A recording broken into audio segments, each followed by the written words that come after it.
So let me ask you a question right off the bat. Can your beliefs actually change reality? It sounds wild, right? Like something straight out of a fantasy novel or a mystical self-help book.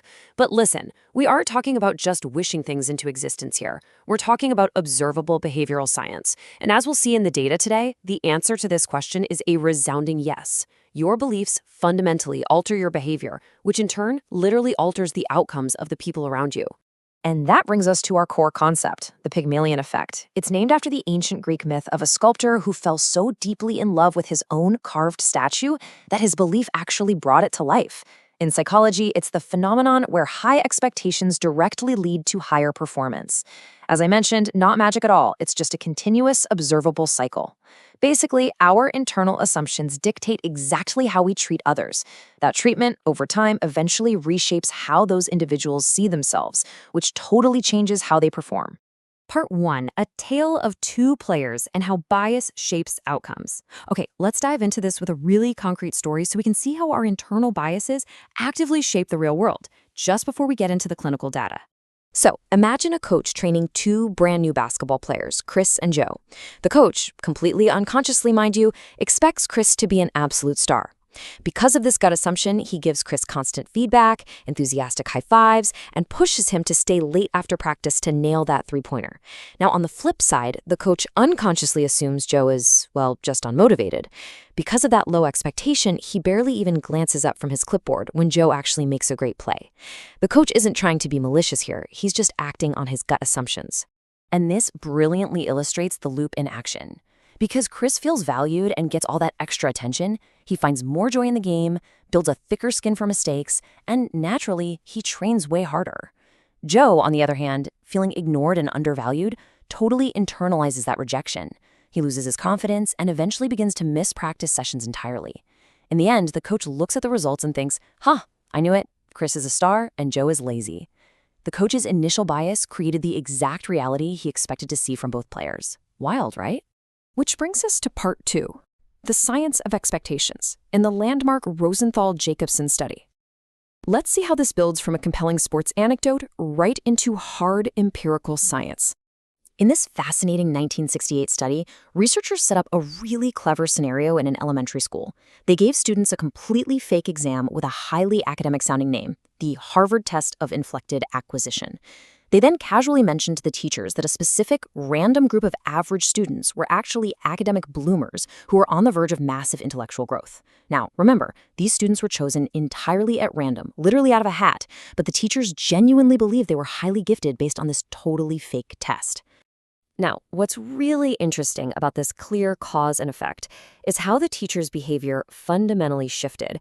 Because they expected more from these specific students, they unconsciously smiled more at them, gave them way more time to answer difficult questions, and provided richer, more detailed feedback. And the result? By the end of the year, those randomly selected bloomers actually saw a massive increase in their IQ scores.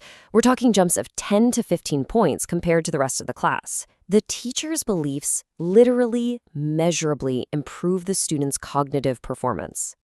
So how do we actually use this? Welcome to part 3, the expectation audit and harnessing the loop. By adopting a growth mindset, you can intentionally expect the best from people, which in turn creates an environment where the best is truly possible. So the crucial point is that we can totally control this cycle. Here is a 4-step practical toolkit derived from the research to help you apply this, starting literally today. We'll identify biases, do a feedback check, run a bloomer experiment, and utilize growth praise. Let's break these down one by one. Step 1 is to identify biases. I challenge you to grab a pen right now and list 3 people you interact with daily. Maybe a coworker, a partner, or, your kid. Write down your honest, unfiltered gut feeling about their potential.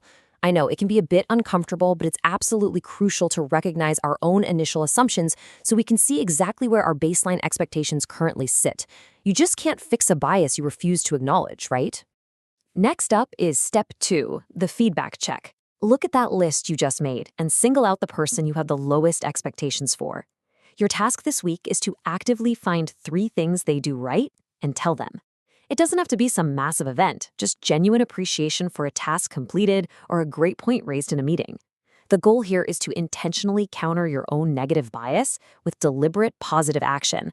fundamentally shifting the dynamic between you. Step 3 is a really fun one, the Bloomer experiment. Take one struggling colleague, friend, or student, and for 7 straight days, treat them as if they are secretly the smartest person in the room with just absolute untapped genius. Just like the teachers in the study, you have to change your behavior first. Ask for their input, listen intently without interrupting, and watch closely to see if their engagement and performance start to skyrocket. Spoiler alert, they usually do. Finally, step 4 is growth praise. When people around you succeed, reject the instinct to praise their inherent talent. Avoid saying things like, "You're a natural," or "You're so smart." Instead, applaud their hard work, their strategy, and the process itself. Much like researcher Carol Dweck's work on the growth mindset, celebrating effort really builds psychological resilience.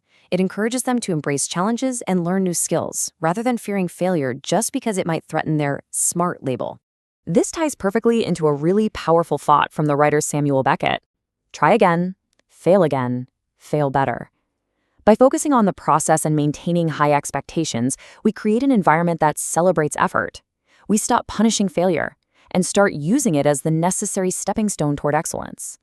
High expectations aren't about demanding perfection, not at all. They're about believing someone is entirely capable of mastering the climb. To wrap up this explainer, I want to leave you with this final provocative thought. How have someone else's expectations shaped your journey? Seriously, think about the coaches, teachers, or bosses who either fiercely believed in you or maybe completely dismissed you, and how that altered your path. Tell us your story in the comments below. And hey, if you want to support our mission of making complex topics accessible through simple cartoon-based learning, be sure to visit us on Patreon. Thanks so much for exploring the Pygmalion Effect with us today.